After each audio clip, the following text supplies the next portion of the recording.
이 시간 주의 안식에 함께 참여하기 위해 여기 모인 분들 진심으로 환영합니다. 오늘 나누는 주의 말씀이 여러분들에게 삶을 살아가는 굳센 힘과 위로가 되시기를 바랍니다. 히브리 11장 7절의 말씀을 먼저 읽어드리겠습니다. 히브리 11장 7절입니다. 믿음으로 노아는 아직 보이지 않는 일들에 대하여 하나님의 경고를 받고 그분을 두려워하는 마음으로 지체 없이 배를 만들어 홍수 때의 가족을 구원해냈습니다. 그래서 그는 세상에 죄가 있음을 선언하였고 믿음에 의한 의의 상속자가 되었습니다. 오늘 설교는 홍수 후에 노아의 행적에 관한 이야기를 읽으면서 그동안 가져왔던 두 가지 의문에서 시작이 되었습니다. 하나는 함이 한 일이 과연 노아가 죽으면서 유언까지 남길 정도로 저주받을 일이었는가 하는 의문이었습니다. 여러분은 어떻게 생각하세요? 함이 한 일이 정말 그렇게 막 대를 이어서 막 자자손손 저주를 받을 일이라고 생각하세요? 그 아버지 나체 그 본 게 그 뭐 그렇게 대단해서 그런 겁니까? 저는 제 아들하고 뭐 사우나도 아무렇지 않게 다니는데 이상하지 않아요? 함은 도대체 무슨 잘못을 저지른 걸까요? 다른 하나는 노아의 음주였습니다. 재림교회의 보편적인 정서는 술, 담배 하는 사람 굉장히 좀 우습게 생각하죠. 이렇게 살짝 깔아서 보잖아요. 뭐 저도 예외는 아닙니다. 그렇기 때문에 이 노아의 음주 사건을 쭉 읽으면서 사실 좀 약간의 우월감 같은 걸 느꼈습니다. 왜냐하면 이 정도는 나도 할 수 있겠는데 이거는 내가 노아보다 훨씬 낫다 이렇게 생각했어요. 왜냐하면 저한테 술과 담배가 유혹이 된 적이 한 번도 없으니까요. 뭐 여러분도 다 그러시죠?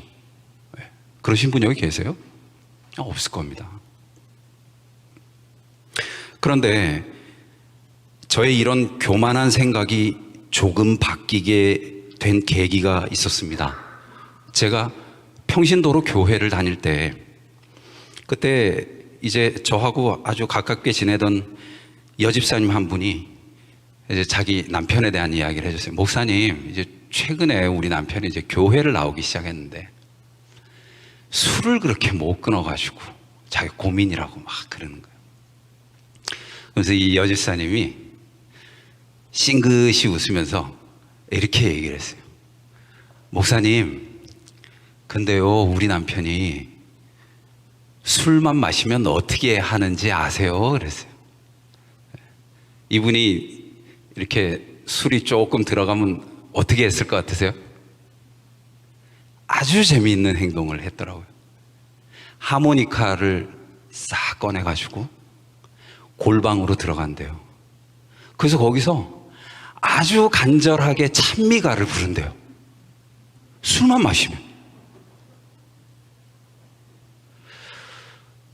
여러분이 목사라면 어떻게 상담을 하시겠어요? 저는 좀 난감하더라고요. 야, 이거 뭐라고 답을 해야 되지? 사실 근데 속으로 저는 그때 좀 제 자신에 대해서 부끄러움을 느꼈습니다. 제가 아까도 말씀드렸지만 우리는 이제 술, 담배 하는 사람에 대해서 아주 기본적인 그 생각이 있잖아요. 이렇게 딱 좀 아래로 생각하는.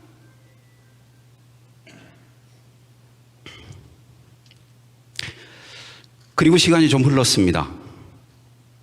제가 목회하던 어느 교회, 이제 거기도 이제 저하고 또 좀 친하게 지낸 장로님 계셨는데, 뭐 친하다 보니까 이제 뭐 별별 이야기를 이제 다 이제 하게 됐는데, 어느 날 젊은 시절 얘기를 해줬어요.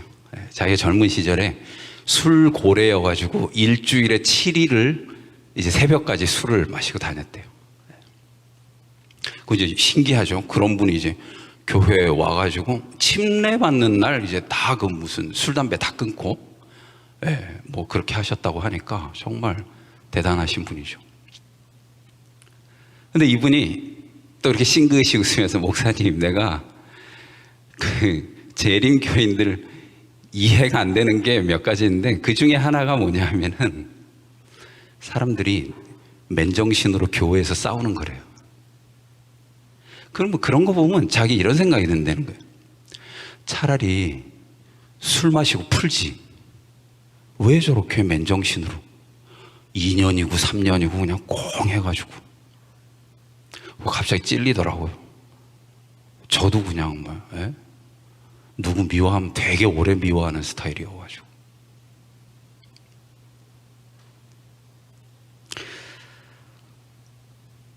술이 뭐 우리 늘 하는 말로 1급 발암물질이다 뭐 이런 생각이 변함은 없습니다. 그런데 이 두 가지 사건 이후로 저는 술 마시는 사람들에 대해서 일단 그 도덕적인 우월감은 갖지 않게 됐습니다. 제가 오히려 관계에 대한 저의 생각이 어쩌면 그분들보다 못할 수도 있겠다라는 생각도 지금은 하고 있어요. 어떤 의미에서 보자면 노아는 최초의 예언자라고 할 수도 있을 겁니다. 그렇다면 예언자는 어떤 사람일까요? 예언자는 하나님의 섭리에 의해 태어나는 것일까요? 아니면 어떤 상황에 의해 만들어지는 것일까요? 구약에 나오는 예언자들의 공통점이 있습니다. 그들에게 사적인 삶이란 존재하지 않았죠. 그들에게는 개인을 따지는 것이 의미 없는 일이었습니다. 그들에게 중요한 것은 신앙 공동체의 영적 상황이었습니다. 그런 면에서 구약의 예언자는 극단적 공동체주의자라 부를 수도 있을 겁니다. 공동체와 자신을 하나로 생각하던 사람들이었죠. 공동체의 운명이 곧 자신의 운명이었습니다.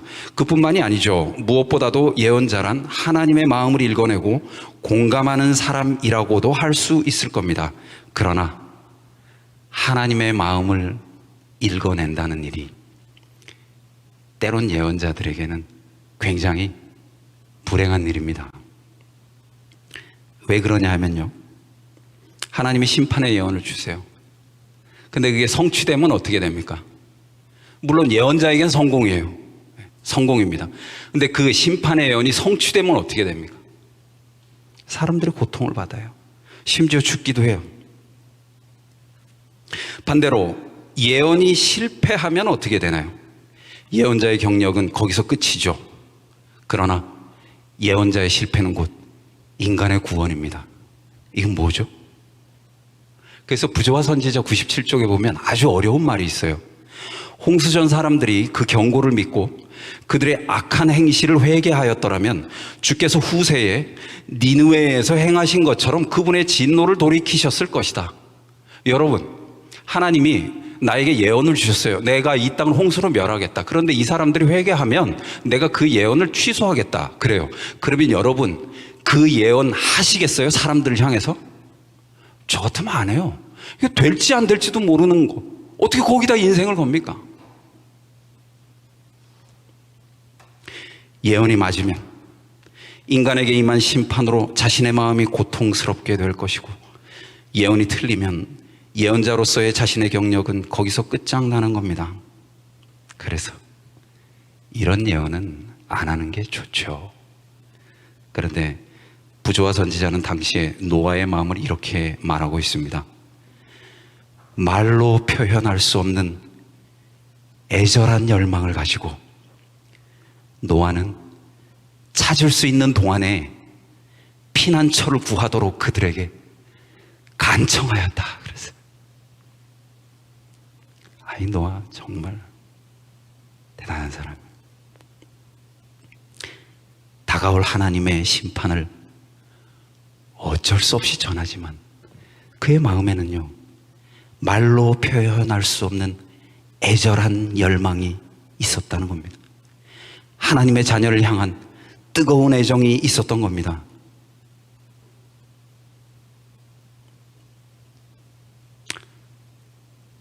그래서 뭐 사실 이 정도 생각하면 이 음주 문제는 두 번째 문제가 되는 거죠.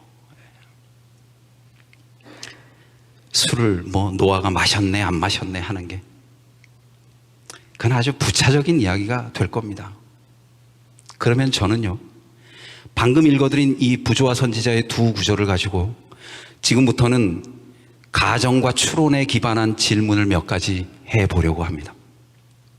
먼저 요나가 그랬던 것처럼 노아도 진심으로 심판을 원했을까요? 어떻게 생각하세요? 노아는 정말 이 땅에 심판이 임해야 된다고 생각했을까요?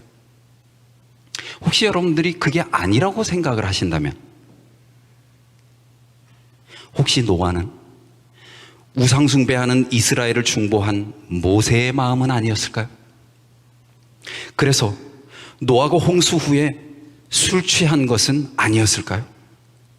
예수님은 지극히 작은 자에게 한 것이 곧 내게 한 것이라고 할 정도로 자신이 사랑하는 이 땅의 소수자들과 주목받지 못하는 자들을 자기 자신과 동일시하셨습니다. 그렇다면 노아의 일탈도 어쩌면 권태의 탈출구나 쾌락의 탐닉이 아니고 자기가 구하지 못한 사람들에 대한 어떤 트라우마 혹은 살아남은 자의 슬픔 때문은 아니었을까요? 그렇다면 홍수도 어쩌면 하나님의 아주 피도 눈물도 없는 매정한 심판이 아니라 인류의 죄악에 대해 하나님의 뜨거운 눈물이 쏟아진 것은 아니었을까요? 옆집 자식이 죽어도 애도를 하는 게 우리 사람이잖아요. 그런데 하나님의 수많은 자녀들이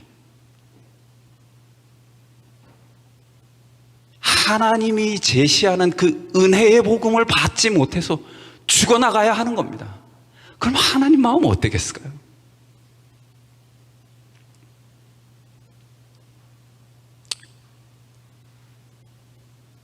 야, 너희들은 죄가 많으니까 이제 죽어도 싸. 이러면서 그냥 막 우리 흔히 영화에서 보는 것처럼 막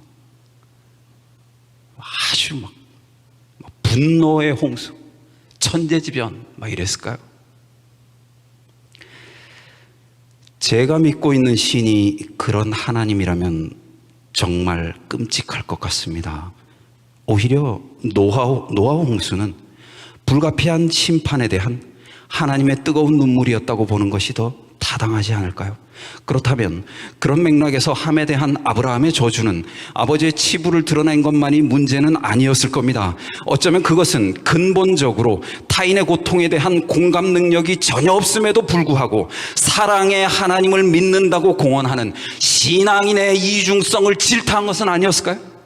자비로운 하나님의 나라에서 그렇게 타인의 아픔에는 관심도 없고 공감할 줄도 모르는 그런 그 소시오패스 같은 사람들은 발붙일 곳이 없다는 하나님의 그 통렬한 저주는 아니었을까요? 히브리 11장 1절에 보면 믿음은 우리가 바라는 것들에 대한 실물이며 보이지 않는 것들에 대한 증거입니다 라고 했습니다.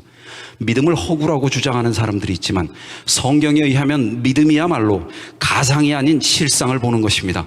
그 말은 꿰뚫어 본다는 말이고 앞서서 본다는 말이기도 할 겁니다. 그래서 히브리 11장 7절에 의하면 노아는 보이지 않는 일에 대해 경고를 받았다고 했습니다. 예언자들에게는 현실이 가상이고 예언이 실상인 것이죠. 그런데요, 남들이 볼 수 없는 것을 보는 사람 얼마나 불행하겠습니까? 어떤 분은 재림교회에 다니는 사람들이 왜 행복해 보이지 않냐고 하는데 그럴 수밖에 없어요.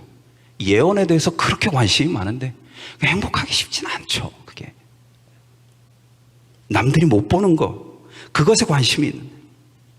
그래서 아브라함, 요슈아, 헤슈엘의 말처럼 예언자는 모두가 만족할 때 혼자 불만이 가득한 사람입니다. 발터 베냐민처럼 심오한 슬픔을 간직한 존재라고 말할 수도 있겠죠. 모두가 먹고 마시고 즐거워할 때 혼자 심각한 사람이 예언자인 겁니다. 생각해 보세요.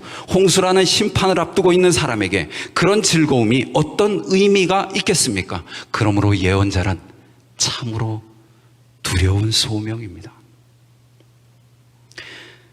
백석 시인이 흰 바람벽이 있어라는 자기 시에서 나는 이 세상에서 가난하고 외롭고 높고 쓸쓸하니 살아가도록 태어났다 말하면서 내 가슴은 너무나 많이 뜨거운 것으로 호젓한 것으로 사랑으로 슬픔으로 가득 찬다고 노래했습니다. 그러면서 이렇게 말해요. 하늘이 이 세상을 내일 적에 그가 가장 귀해하고 사랑하는 것들은 모두 가난하고 외롭고 높고 쓸쓸하니 그리고 언제나 넘치는 사랑과 슬픔 속에 살도록 만드신 것이다. 초생딸과 바구지꽃과 짝새와 당나귀가 그러하듯이, 그리고 또 프랑시스 잠과 도연명과 라이너 마리아 릴케가 그러하듯이. 지금 이 자리에 아마 고독을 크게 느끼는 분도 계실 겁니다. 그런데 여러분, 너무 외로워하지는 마세요. 백석 시인이 자기 식구에서 말하는 것처럼 하나님이 아끼는 존재들은 모두 가난하고 외롭고 높고 쓸쓸하니 그리고 언제나 넘치는 사랑과 슬픔 속에서 살도록 만드신 것이니까 말입니다. 그래도 나는 여전히 남들보다 더 외롭고 쓸쓸하다고 생각하세요? 한때는 일이 너무 많아서 누구를 챙길 틈도 없었고 심지어 나를 걱정할 시간조차도 없었는데, 지금은 하루 종일 나를 찾는 전화 한 통 없어서 그래서 내 삶이 그저 고독하기만 하다면, 그렇다면 어쩌면 나는 노아의 소명을 받고 있는지도 모릅니다. 아마도 내가 누굴 구해야 하는 사명을 받고 있는 것지도 모른다는 말입니다. 여러분 주변에도 노아처럼 하나님의 은혜의 기별을 애타게 전해야만 하는 누군가 있을 겁니다. 그래서 정적이 고요하게 흐른 여러분의 집도 어쩌면 도시의 고독한 섬이 아니라 구원의 방주인지도 모르는 겁니다.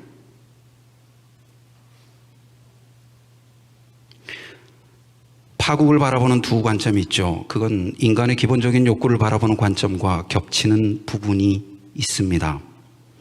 우리가 노아의 세대의 특징이라고 흔히 말할 때 먹고 마시고 시집가고 장가간다, 이런 이야기를 하죠. 여러분은 어떻게 생각하세요? 방주를 예비하면서 노아는 자신의 자녀들에게 어떻게 했습니까? 노아의 자녀들은 미혼이 아니었습니다.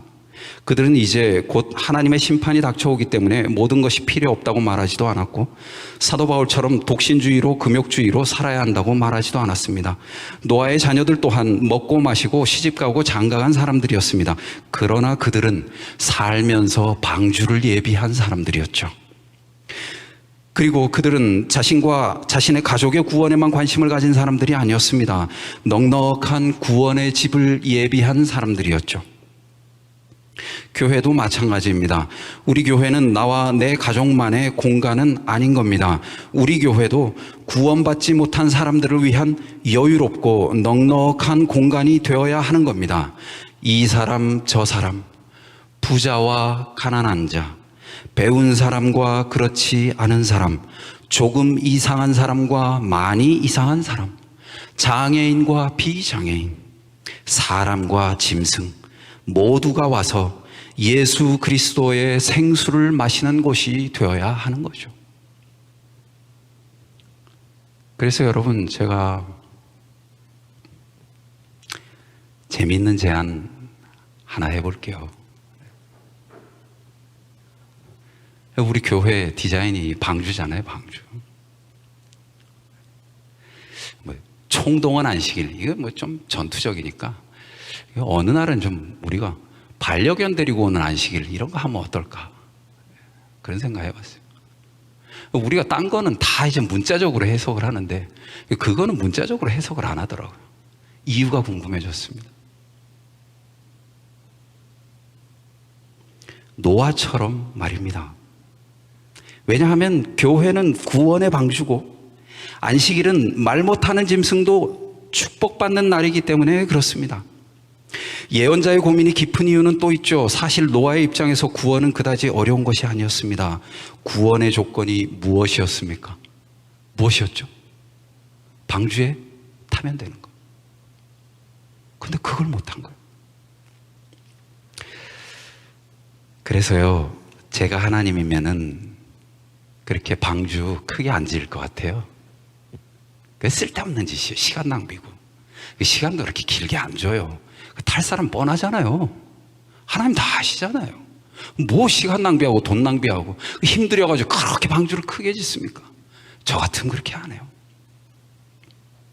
그런데 하나님의 사랑은 그렇지 않습니다. 방주를 더 크게 짓고 싶으셨을지도 모르겠어요.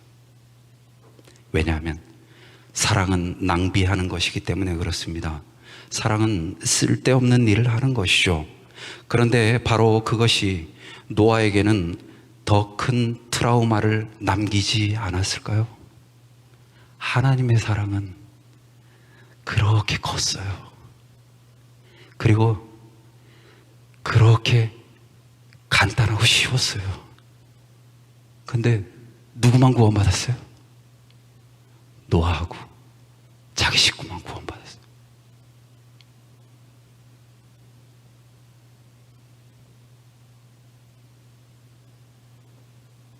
그렇게 뜨겁게 간청했는데 철저하게 실패한 겁니다.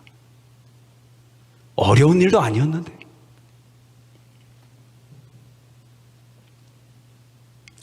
극작가 베르톨트 브레이트가 1943년도에 쓴 시가 있는데요. 민주적인 판사라는 시입니다. 이게 뭐 시로 쓴 이야기여가지고 저는 이야기로 좀 해드리겠습니다. 1943년도에 뭐 지금도 그렇지만 이민 오려고 하는 사람이 많았겠죠. 이탈리아 식당 주인이 이제 그 이민 수속을 한 거예요. 그래서 뭐 법원에서 이걸 하나 보죠. 판사가 이제 질문을 한 거죠. 수정헌법 제8조의 의미는 무엇인가? 그랬더니 이 이탈리아 식당 주인이 1492년 이렇게 한 겁니다. 시민권 신청자의 자격 조건이 국어에 대한 지식, 뭐 그거래요. 그러니까 탈락 이렇게 된 거죠. 3개월 후에 이제 이 사람 또 왔어요. 판사가 물은 겁니다. 남북전쟁에서 승리한 장군이 누구였는가? 그랬더니 이 사람이 또 이렇게 대답을 한 거예요. 1492년. 또 탈락이죠. 세 번째로 또 왔어요. 대통령은 몇 년마다 뽑는가?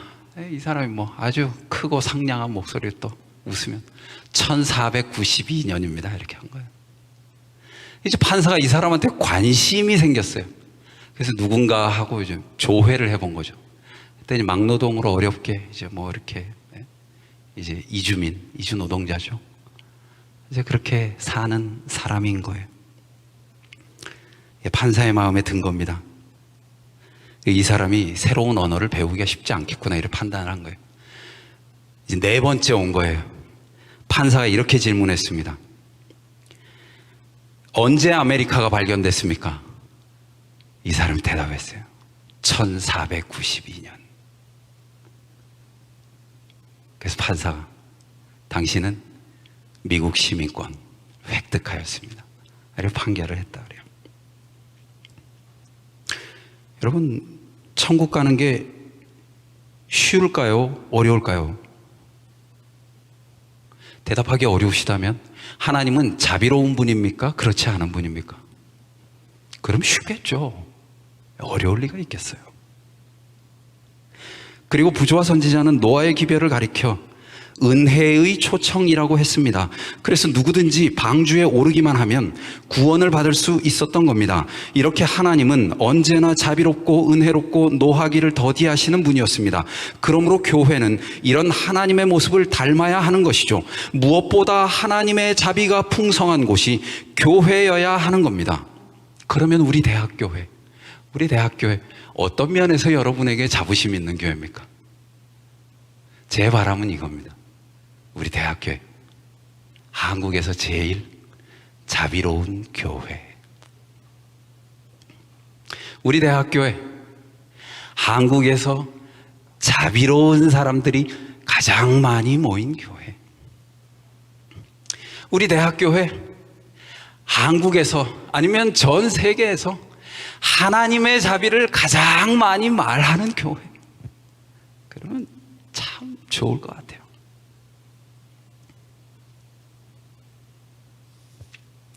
왜냐하면 우리가 믿는 하나님은 자비롭고 은혜롭고 노하기를 더디하시는 분이기 때문에 그렇습니다.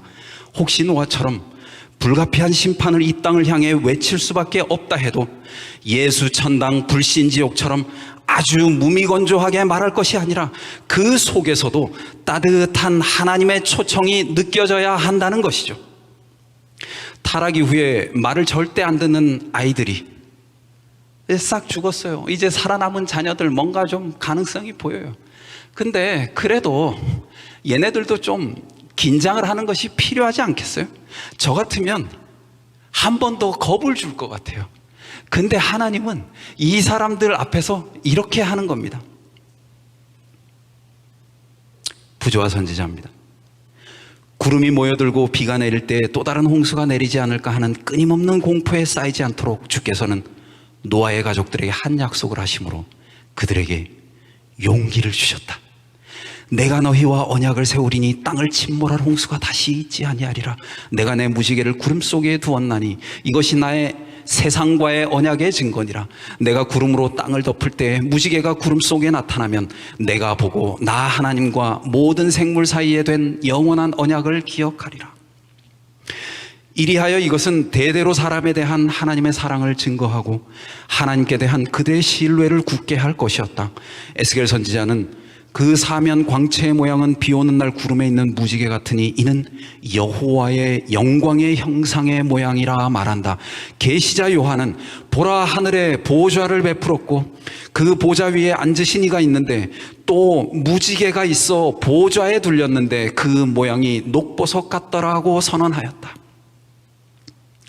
사람이 그의 큰 죄로 인하여 하나님의 심판을 초래할 때 구주께서는 그를 위하여 아버지께 간구하시며 회개한 죄인에 대한 하나님의 자비의 징표로서 구름 속에 있는 무지개와 보좌 주위를 두르고 있는 무지개와 자신의 머리 위에 둘린 무지개를 가리키신다.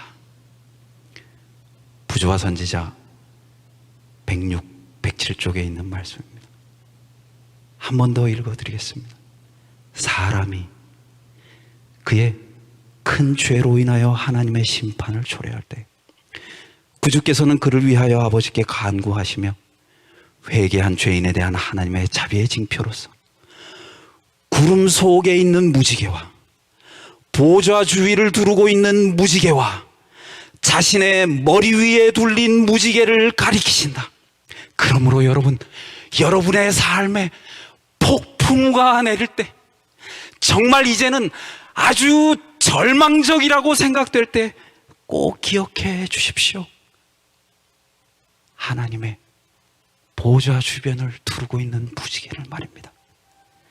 그리고 나도 오늘 내 가족과 이웃에게 무지개와 같은 사람이 되어야 함을 기억해 주십시오.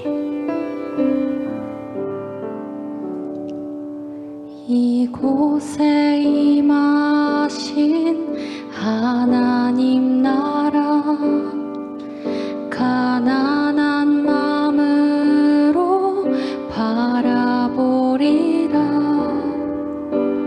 먼저 그 나라 그 뜻 구하며 나의 삶 드리리. 주님이 맡기신 하나님 나라 믿음의 눈으로 바라보리라.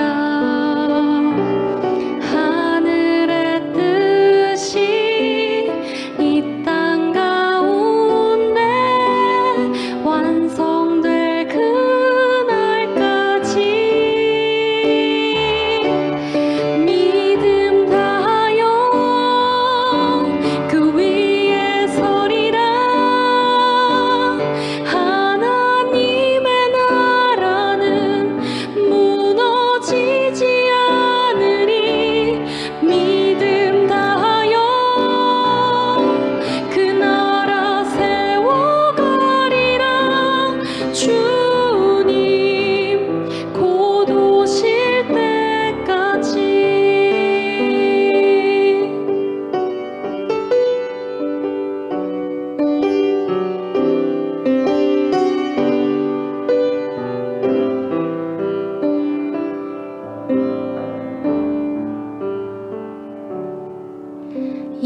이곳에 임하신 하나님 나라 가난한 마음으로 바라보리라. 먼저 그 나라 그 뜻 구하며 나의 삶 드리리. 이곳에 임하신 하나님 나라 믿음의 눈으로 바라보리라. 하늘의 뜻이 이 땅 가운데 완성될 그날까지 믿음 다하여 그 위에 서리라. 하나님의 나라는 무너지지 않으리. 믿음 다하여 그 나라 세워가리라. 주님 곧 오실 때까지 믿음 다하여 그 위에 서리라. 하나님의 나라는 무너지지 않으리. 믿음 다하여 그 나라 세워가리라. 주님 곧 오실 때까지 믿음 다하여 그 위에 서리라. 하나님의 나라는 무너지지 않으리. 믿음 다하여 그 나라 세워가리라. 주님 곧 오실 때까지. 주님 곧 오실 때까지.